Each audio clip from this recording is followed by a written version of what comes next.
ఎంతో మంది ప్రజా సంఘాలు ఉమ్మడి మహబూబ్ నగర్ జిల్లా వ్యాప్తంగా బీసీ బంద్ కొనసాగుతోంది. తెల్లవారుజామున 4 గంటల నుండే బీసీ సంఘాల నేతలు రోడ్డెక్కారు. ఆర్టీసీ బస్సు డిపోల ఎదుట బైఠాయించిన బీసీ సంఘాలు బస్సులు బయటికి రాకుండా అడ్డుకున్నారు.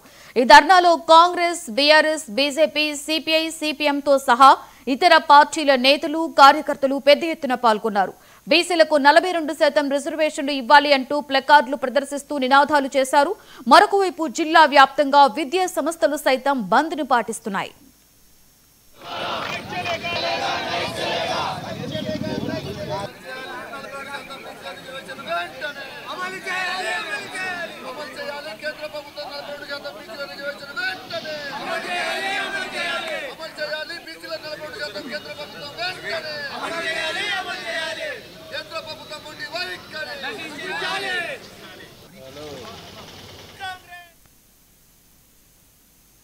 స్థానిక సంస్థలలో